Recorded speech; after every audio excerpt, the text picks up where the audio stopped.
você tem que tomar uma decisão. Ou você deixa aí do jeito que está indo, morro abaixo, ou você faz igual a águia. Uma águia nasce para viver 70 anos. 70 anos de vida. Só que quando chega aos 40, o bico dela está entortado, está velho, as garras já não são as mesmas, estão dificultando ela caçar, e a penugem dela já está fraca. Ela tem duas opções. Ou ela chuta o pau da barraca e deixa acontecer, e logo logo ela morre, ou ela resolve fazer um renascimento.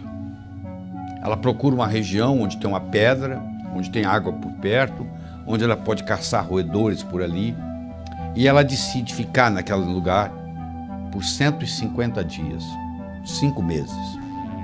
E ela vai fazer o seguinte: ela vai pegar o bico e bater com o bico naquela pedra até o bico cair, e vai nascer um bico novo. Ela, com o bico novo, ela vai arrancar as garras velhas e vai criar garras novas. E ela, com o bico novo e as garras novas, ela vai tirar toda a penugem envelhecida e vai nascer penugem nova. E com 150 dias, com 5 meses, ela completa esse ciclo. E ela agora está de bico novo, garra nova, penugem nova. E ela agora está habilitada a voltar a caçar e a voar por mais 30 anos. Eu não sei qual a sua idade, mas eu sei que vai chegar um momento, se já não chegou na sua vida, que você tem que tomar uma decisão. Ou você deixa aí do jeito que está indo, morro abaixo, ou você faz igual a águia. Nós vamos agora aprender realizando suas metas. Primeiro você transforma os seus sonhos em metas.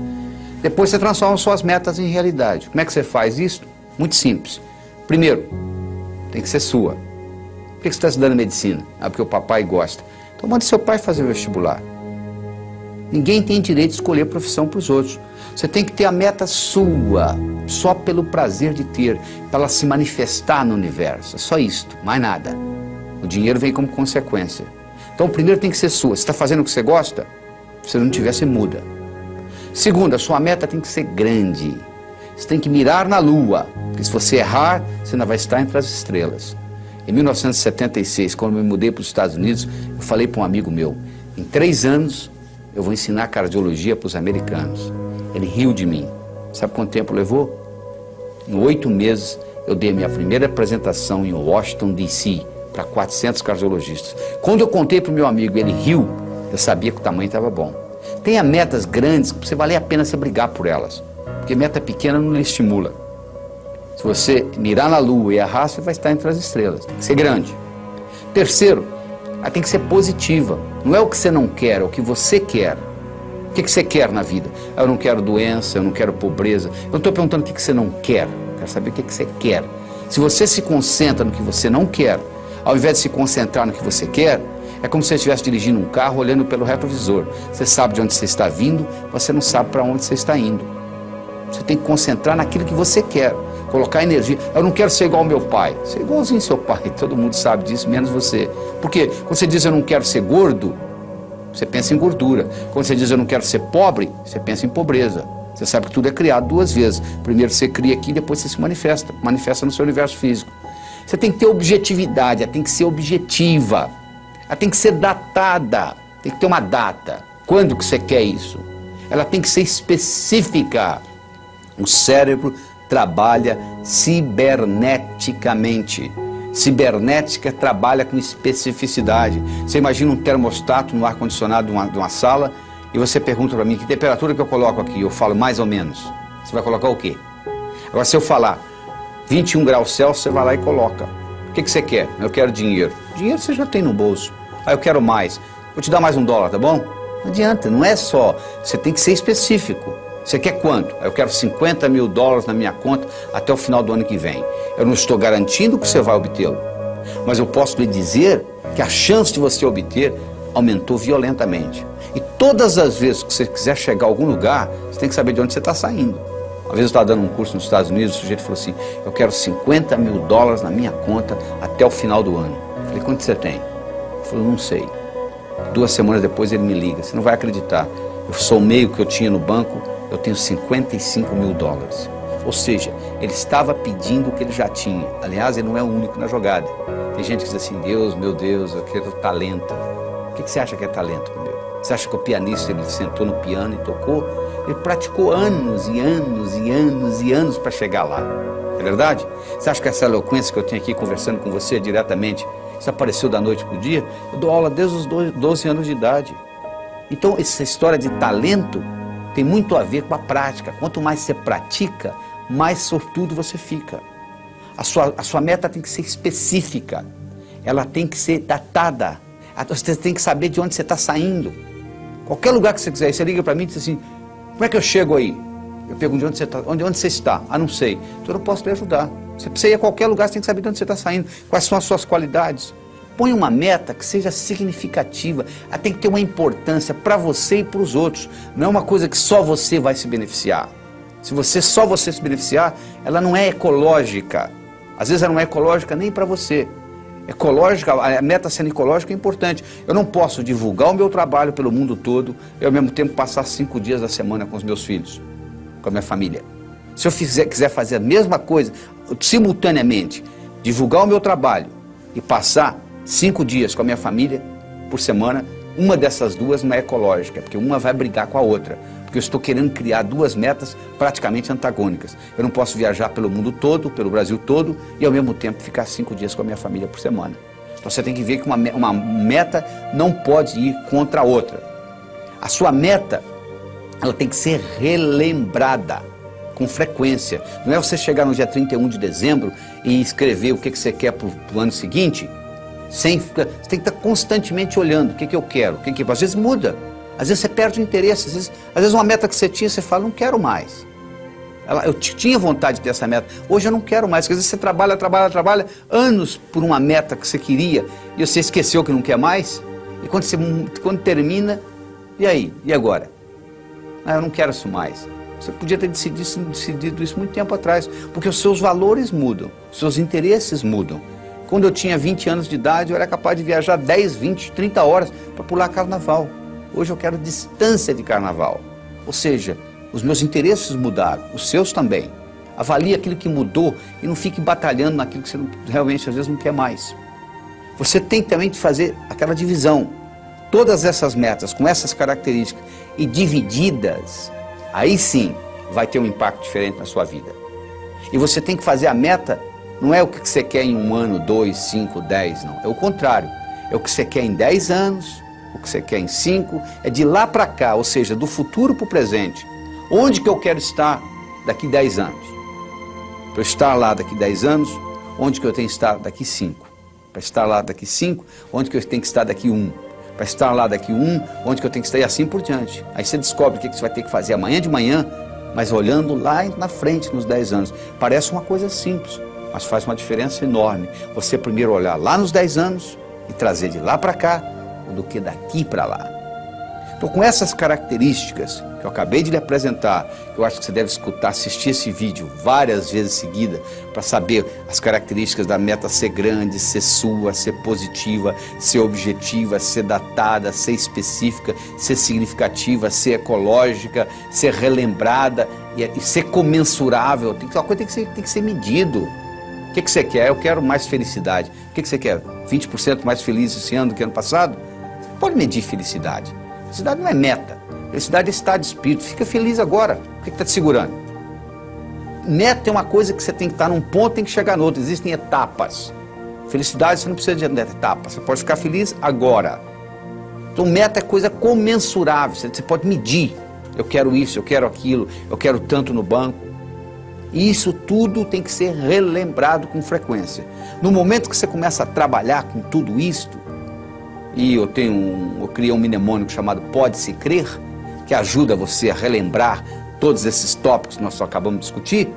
Quando você começa a trabalhar com isto, e na hora que você escreve a sua meta, você leva em consideração todos esses pontos, o que vai acontecer é que as suas metas vão se manifestar numa velocidade enorme. Você quer um carro?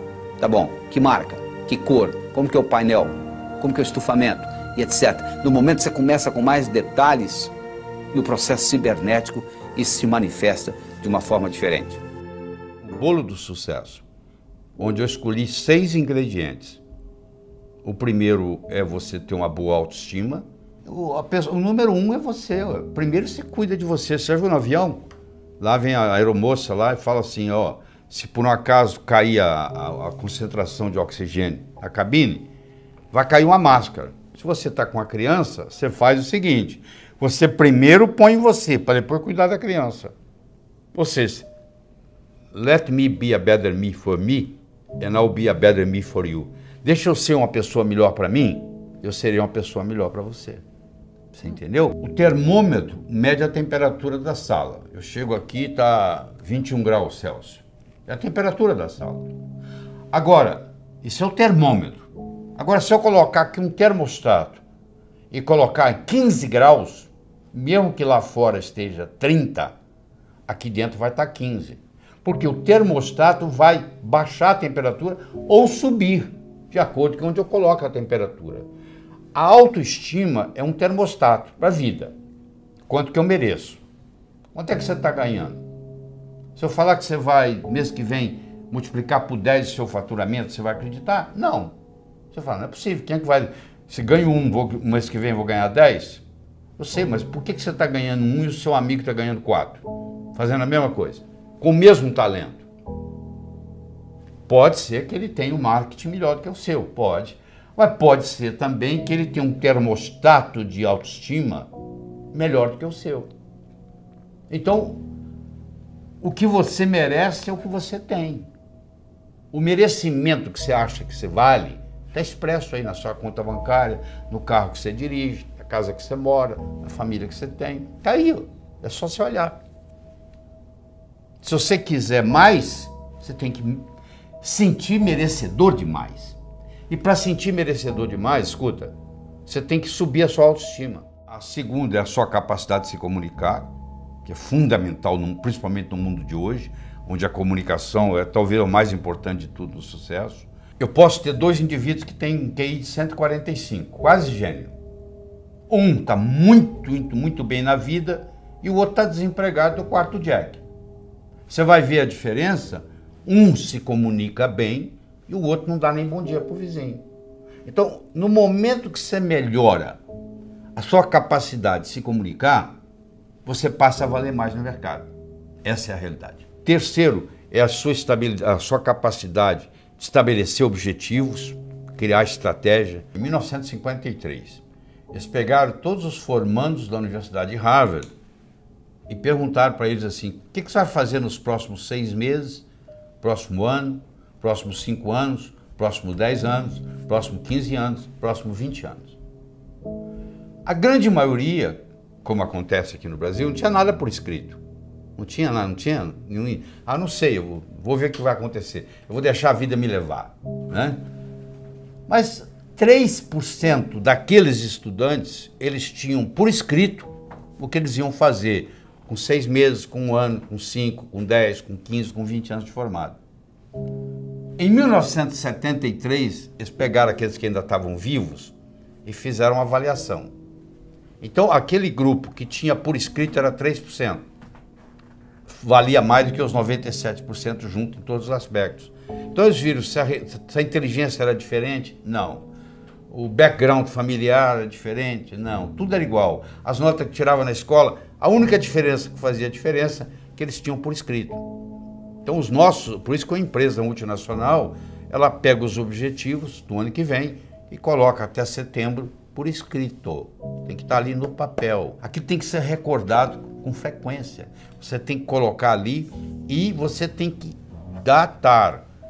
Como é que você transforma um sonho em uma meta? Você coloca uma data. Tudo aquilo que você colocou na categoria de algum dia não vai acontecer. O cérebro fala, tá bom, o dia que algum dia chegar, você vai no calendário, onde é que está algum dia? Não está lá. Não tem no calendário, não existe. Então eu tenho que ter metas a curto, a médio, a longo prazo. Tem que ter os 3 tipos de metas. Eu tenho que ter elas por escrito. E eu tenho que descobrir qual é a finalidade de vida que está por trás dessas metas. Porque a finalidade de vida, ela te valoriza a sua meta. Vou dar um exemplo. Você imagina uma bolinha que eu jogo para você, você joga para mim, eu jogo para você, você joga para mim, eu jogo para você, você joga para mim. Começou a ficar cansativo, né? Mas se eu chamasse de tênis, mudou, né? Milhões de dólares por trás. Enquanto era uma bolinha para lá e para cá, você não estava dando valor. Na hora que eu falei tênis, mudou. É assim, uma meta que talvez não tenha importância, mas se ela está encaixada dentro da minha finalidade de vida, ela valoriza. E eu vou estar disposto a ter mais esforço para que ela aconteça. A sua atitude determina a sua altitude na vida, a sua dedicação ao trabalho e a sua ambição saudável. Então são 6 elementos, ó. A boa autoestima, boa comunicação, saber estabelecer metas, ter uma atitude positiva, dedicação ao trabalho de uma forma inteligente e hoje melhor do que ontem, amanhã melhor do que hoje.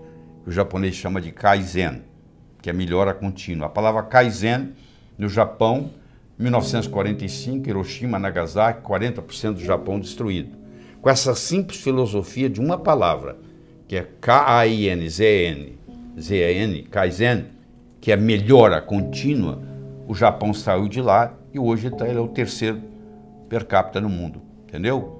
3º país mais desenvolvido do mundo, então, ou seja, está lá no pódio. Saiu de 40% destruído, é um arquipélago com mais de 3.000 ilhas, não é um continente, muito complicado, mas, no entanto, com a filosofia Kaizen, que é melhora contínua, que eu recomendo você adotar isso, eu adotei isso na minha vida, hoje é melhor do que ontem, amanhã é melhor do que hoje, e aí você junta esses 6 ingredientes com a pitadinha do que eu chamo a diferença entre o profissional e o amador. O que difere o profissional do amador? Paciência e persistência. Porque o amador, se não der certo, ele chuta o pau da barraca. O profissional sabe que o amanhecer só vem depois da noite ter passado. Que Roma não foi construída em um dia. Então tem que ser de grão em grão a galinha enche o papo. Então tem que ser aos pouquinhos para chegar lá. Então eu coloco esses 6 ingredientes com paciência e persistência, e o resultado só pode ser um: obter aquilo que você quer. Imagina uma vaca subindo um morro. Você pensa que é a vaca que determina onde que ela pisa? Não. Quem determina onde a vaca pisa não é a vaca, é a estrutura do terreno. Sabia disso? A única coisa que a vaca faz, ela procura o caminho mais fácil. A mesma coisa ocorre conosco. O nosso comportamento vai depender da nossa estrutura psicológica. Força de vontade não adianta nada. Você pega uma bola de futebol, coloca no fundo de uma piscina e segura lá por quanto tempo? A estrutura da bola foi feita para flutuar. Então na hora que você soltar, ela vai para a superfície. Do mesmo modo que a estrutura de uma pedra foi para ficar no fundo. Você não consegue segurá-la na superfície. Você vai cansar, ela vai afundar. Então o mais importante de tudo é você determinar a sua estrutura psicológica, é você mudar essa estrutura psicológica, ou seja, você está preparando a sua estrutura psicológica. Preparando como? Fazendo aquelas escolhas que nós já discutimos. Eu escolho ser sadio. É muito diferente de você não ser doente, sabia disso? A maioria não é doente, você vai no médico, você não tem diagnóstico de doença nenhuma. Não significa que você seja sadio. Ser sadio significa ter energia para implementar tudo que você tem na cabeça. E poucas pessoas são sadias, a maioria não é doente. É muito diferente ser sadio e não ser doente. Eu escolho ser a força criadora na minha vida. Eu escolho ser sincero para comigo mesmo. Significa quando eu digo sim é sim, quando eu digo não é não. Todas as vezes que você diz sim e gostaria de dizer não, um pedacinho de você morre.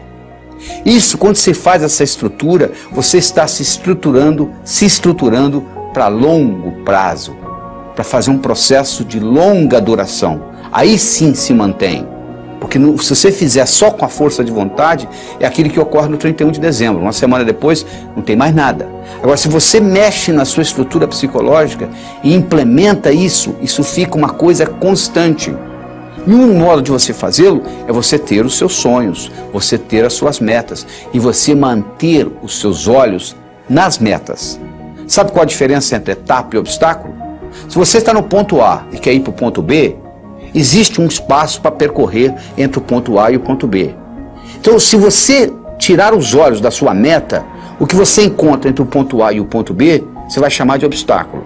Se você mantiver os olhos na sua meta, o que você encontra entre ponto A e ponto B, você vai chamar de etapa. A diferença entre etapa e obstáculo é onde você está com os olhos. Então, manter os seus olhos a longo prazo é muito importante, porque se você só tem metas curtas, o seu chefe briga com você amanhã de manhã e estragou seu dia. Agora, se você está interessado daqui 5 anos, daqui 10 anos, daqui 20 anos, o seu chefe brigar com você amanhã de manhã não vai fazer diferença nenhuma, porque você está preocupado lá na frente. É muito importante você ter essa visão a longo prazo e manter o seu olho na meta, que com isso o que era obstáculo vira etapa. Mas ao mesmo tempo, você tem que saber dividir as suas metas. Porque se eu te der um salame para você comer, sem cortá-lo, você provavelmente não vai gostar, mesmo que você goste de salame. Mas se você for cortando fatia por fatia, e conversando e tomando uma cerveja, um refrigerante, você acaba comendo metade do salame sem sentir, não é verdade? O mesmo ocorre. Tem gente que diz assim, poxa, eu vou escrever um livro, é demais. Escreva um capítulo. Ah, demais. Escreva um parágrafo, escreva uma frase. Aí uma frase, outra frase, vamos fazer o parágrafo, vai fazer a página, vai fazer o capítulo, vai fazer o livro. Procure dividir as suas metas. Você quer ser milionário em 5 anos? Onde é que você vai estar daqui a 4? E daqui a 3? E daqui a 2? E daqui a 1? E daqui a 6 meses? E daqui a 30 dias? E daqui a uma semana? O que você vai fazer amanhã de manhã para ser milionário daqui a 5 anos? Não é só esperar o tempo passar, não. O bonito é que quando você divide isto, o que você tem que fazer amanhã de manhã, diferente do que você teria que fazer se não tivesse essa meta, não vai ser quase nada. Porque a meta vai sendo diluída. Então, um dos grandes segredos que existe em pessoas atingirem as metas é você ser capaz de quebrar a sua meta em pequenos espaços, em pequenas fatias, e você vai executando uma após outra, e o cérebro vai sendo treinado com isto, e sucesso atrai sucesso. Você sabe que semelhante atrai semelhante. Se você abrir a torneira da cozinha, da sua pia, na cozinha sai água, para onde que vai a água? Para o esgoto. E o esgoto? Vai para o rio. E o rio vai para o mar. A água vai para a água, não é verdade? Para onde que vai o ódio? Para quem tem ódio. E amor? Para quem tem amor. E dinheiro? Vai para o pobre? Não, para quem tem dinheiro. E sucesso? Vai para onde? Para quem tem sucesso. Então esses pequenos sucessos vão atraindo mais sucesso na sua vida. Semelhante atrai semelhante. Então à medida que você vai fazendo isso, você vai preparando essa caminhada. Mas tudo começa com essa estrutura psicológica. Quem determina onde a vaca pisa não é a vaca, é a estrutura do terreno. A única coisa que a vaca faz é procurar o caminho mais fácil. Nós também vivemos a nossa vida procurando o caminho mais fácil. O caminho mais fácil depende da nossa estrutura psicológica. E a nossa estrutura psicológica é codificada linguisticamente. Lembra-se que eu já falei que nós somos animais linguísticos. Então o melhor jeito de você se preparar para mudanças é você recodificar essa sua estrutura psicológica e fazer natural aquilo. Se você tem uma estrutura psicológica de levantar às 5 da manhã, se eu pedir para você ficar na cama até o meio-dia, é um martírio. Não é verdade? Se você tem uma estrutura psicológica de levantar ao meio-dia, se eu pedir para você levantar às 5 da manhã, vai ser um martírio. Para os dois. Porque o que determina o caminho mais fácil é a estrutura. Se a minha estrutura psicológica é de levantar às 6 da manhã, se eu ficar até às 8 na cama, eu vou ficar chateado. Agora, se eu tenho a estrutura psicológica de levantar às 6, não vai ser problema nenhum. Não será sacrifício, porque eu estou procurando o meu caminho mais fácil. Então, o que eu quero que você determine para você é o seguinte: qual é o seu caminho mais fácil? Quero que você determine para você quais são as suas metas a longo prazo, em termos de saúde, em termos de finanças, em termos de amizade, em termos de família. Daqui 5, daqui 10, daqui 15, daqui 20 anos. Porque você tem que saber quais são essas metas, para você manter o olho lá, para os seus obstáculos deixarem de serem obstáculos e se tornarem etapas. E lembre-se de dividir para somar.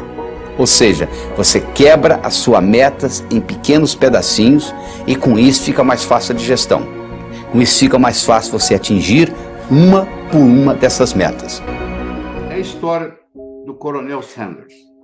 Sanders tinha um apelido de coronel, Coronel Sanders. Coronel Sanders tinha um restaurante na beira de uma estrada. E os caminhoneiros passavam e paravam lá para comer a comida do Coronel Sanders, que ele era um bom chefe de cozinha.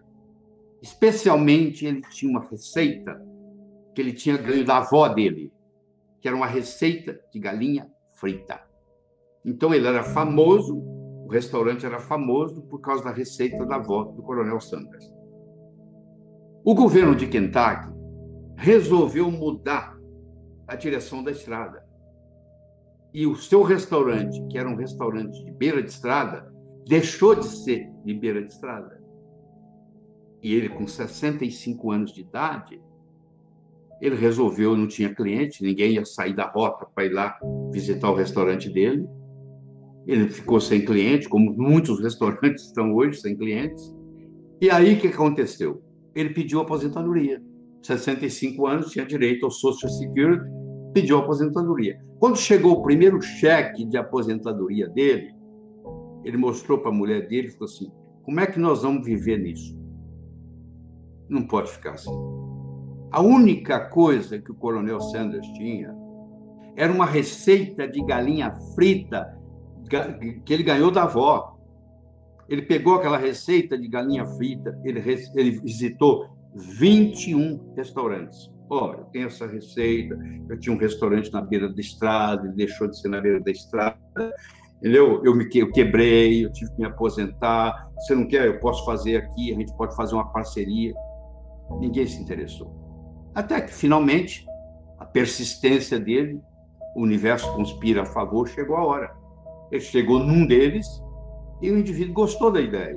E falou assim: podemos fazer uma parceria. E a parceria começou. E aí foi fundado o Kentucky Fried Chicken.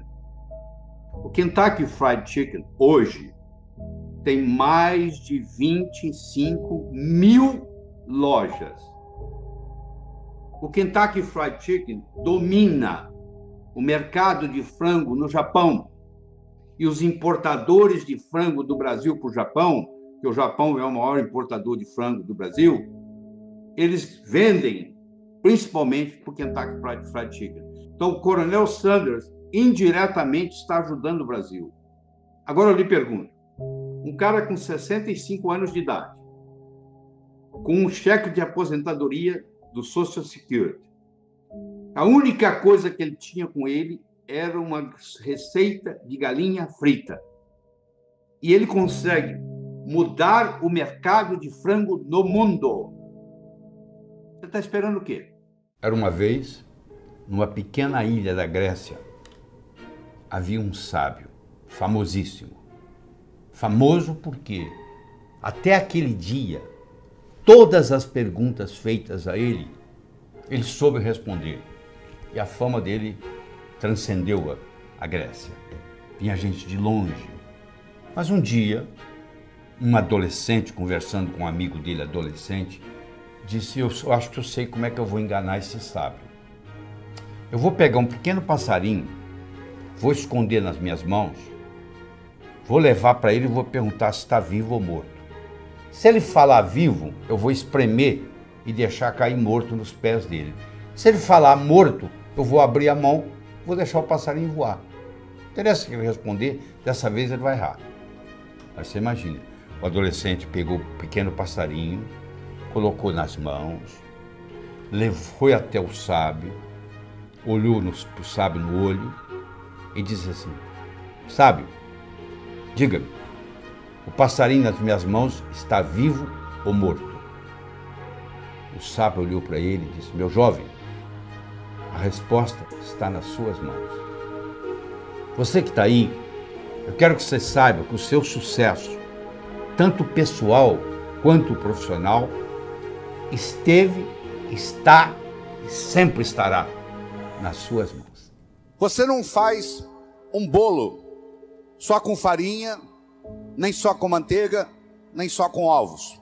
Você precisa de vários ingredientes. O bolo da vida necessita vários ingredientes. E um desses ingredientes é o diálogo. Um desses ingredientes é a capacidade de se comunicar. Ele não é o único, mas ele é fundamental. A comunicação tem 3 níveis. O primeiro nível eu chamo de boca-ouvido. O segundo nível eu chamo de cérebro-cérebro. O terceiro nível eu chamo de coração-coração. Vamos começar com o primeiro nível. Boca-ouvido. Deixe-me primeiro fazer uma distinção para você. Ouvir e escutar não são sinônimos. Você ouve com o ouvido, você escuta com o cérebro. Você já foi alguma vez num restaurante e pediu ao garçom para lhe trazer uma água com gás e ele lhe trouxe uma água sem gás? Ou você fez uma solicitação e ele lhe trouxe outra? Aquele garçom, naquele momento que ele recebeu o seu pedido, ele estava operando no nível 1. No nível 1 ninguém é promovido. No nível 1 você não conquista as pessoas. No nível 1 você não vai para frente na vida. Não interessa a nota que você tirou na escola, isso não faz diferença. Porque a escola lhe passa informação. A vida lhe exige competência de ação. O que cai na prova não cai na vida. Se você observar na sua cidade, você vai encontrar indivíduos que eram CDFs, que eram estudantes brilhantes, e hoje são pessoas que estão perdidas na vida. E você vai encontrar também pessoas que eram estudantes medíocres, e hoje são excelentes empresários, estão contribuindo para o bem-estar da comunidade. Por que isso? Porque esses segundos, eles sabem dialogar com o mundo, eles sabem dialogar com a sociedade, eles aprenderam, talvez até intuitivamente, o poder da comunicação.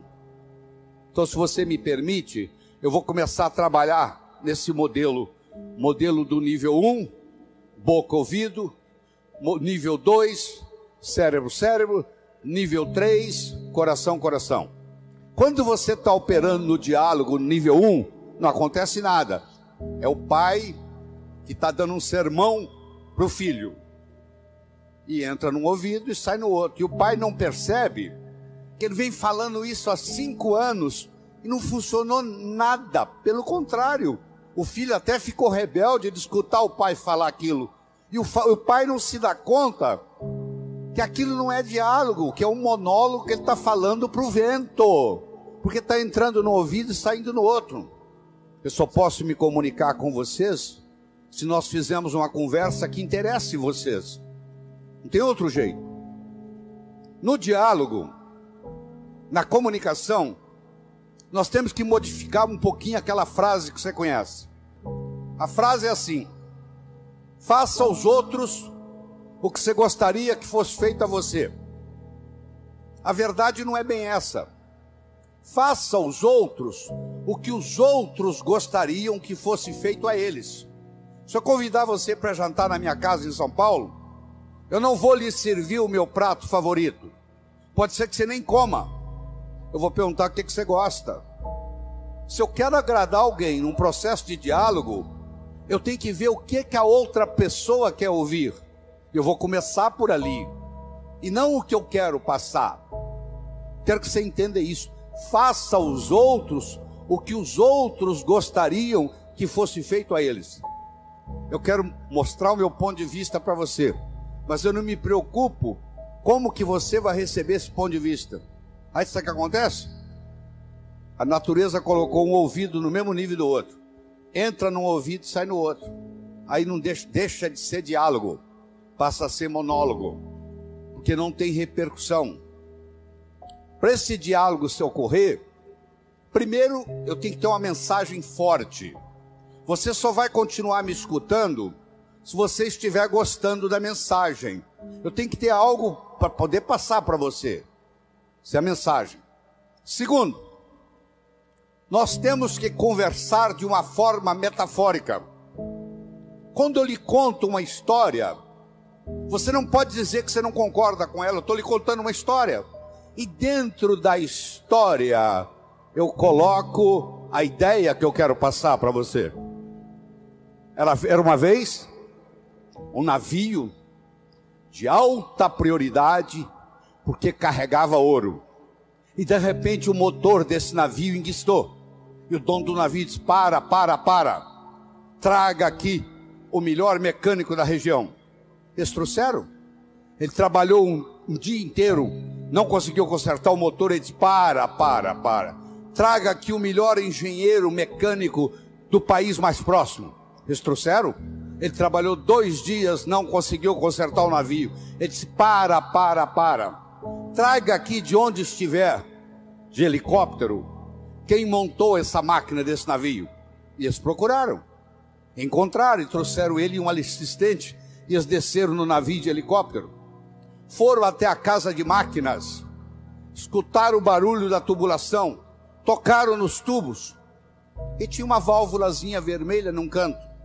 E ele perguntou para o assistente dele: você tem um martelo? Tem, me empresta. Ele foi lá e pim! Ligue! Eles ligaram, tudo funcionou às mil maravilhas.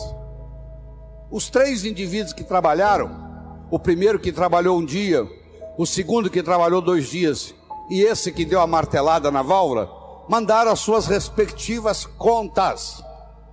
Quem trabalhou um dia, mandou uma conta de $100. Quem trabalhou 2 dias, mandou uma conta de $400, $200 por dia, porque ele havia trabalhado 2 dias e ele era mais sofisticado do que o outro. E quem deu a martelada mandou uma conta de $10.000. O dono do navio falou: eu vou pagar, porque ele consertou o meu navio, mas eu só pago com uma condição: que ele mostre como é que ele chegou à conclusão de me cobrar $10.000. E ele mandou um bilhete para o dono do navio: para dar a martelada, $1. Para saber onde bater com o martelo, 9.999. Olha que interessante. Você imagine que nós estamos almoçando e eu conto essa história para você. Aí nós estamos num diálogo, almoçando. Aí você vai para o seu escritório comigo e você está pensando em me contratar para ser seu consultor na sua empresa. E você pergunta assim: doutor Laí, qual é a sua remuneração? E eu falo um preço elevado. Ao invés dele falar, você falar é caro, você vai pensar assim: esse cara sabe onde bater com o martelo. Eu preparei o seu cérebro para escutar o meu diálogo com você. Através de quê? Através de uma história, através de uma metáfora. A pessoa que sabe dialogar, ela conversa metaforicamente. O político que ganha a eleição é um contador de histórias.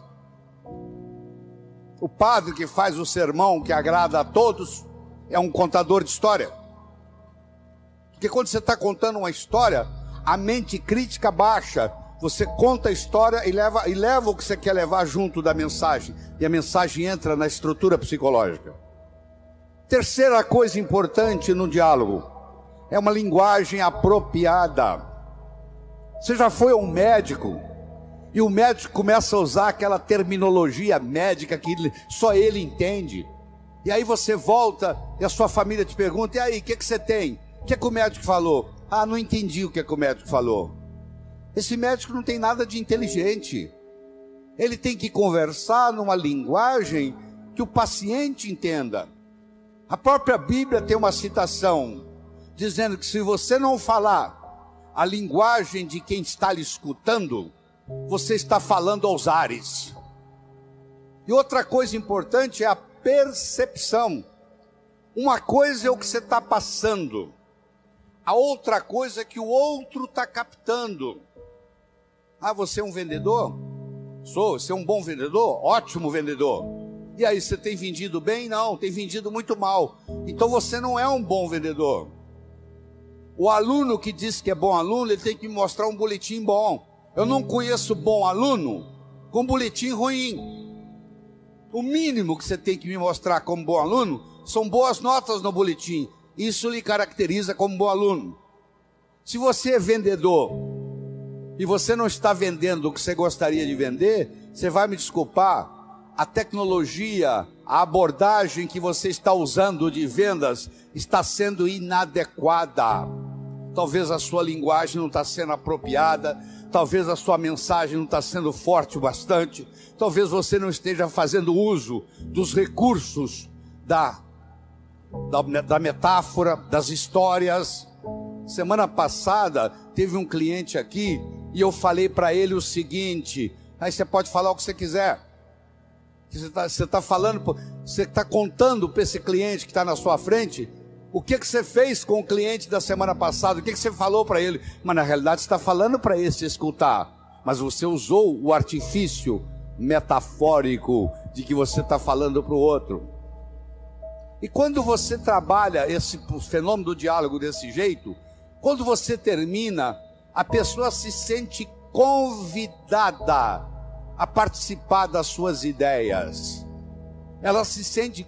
O filho, quando um pai sabe ter um diálogo com ele, quando termina o diálogo, o filho se sente convidado a experimentar o que o pai está falando para ver se dá certo.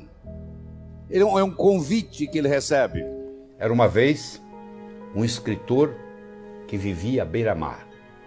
Ele tinha por costume caminhar na praia e à tarde e à noite ele escrevia. Uma manhã ele estava caminhando na praia e de longe ele avistou um jovem que dançava na areia. Aquilo despertou a curiosidade dele, ele se aproximou. Quando ele se aproximou, ele viu que o jovem não estava dançando. O jovem estava jogando coisas no oceano. Ele perguntou para o jovem: jovem, o que você está fazendo? O jovem respondeu: o sol está quente, a maré está baixa, essas estrelas do mar estão morrendo desidratadas aqui, eu estou jogando-as de volta ao oceano. Aí o escritor olhou para o jovem e disse: jovem, será que você não entende? Existem centenas e centenas e centenas de quilômetros de praia, centenas de milhares de estrelas do mar na areia. Você jogar uma ou outra de volta no oceano, no total não vai fazer diferença nenhuma. O jovem pegou uma estrela do mar, jogou no oceano, olhou para o escritor e disse: para essa eu fiz diferença. O escritor foi para casa. Naquela tarde ele não conseguiu escrever. Naquela noite ele não conseguiu dormir. Na manhã seguinte ele levantou-se, juntou o jovem e os dois juntos começaram a jogar estrelas do mar de volta ao oceano. Eu estou conversando com vocês quase 30 minutos. Eu não sei qual impacto essa conversa vai ter. Se vai entrar no ouvido, se vai sair no outro, se você achar que eu estou errado, etc. Mas eu vou dizer uma coisa: se fez diferença para um de vocês, já valeu a pena.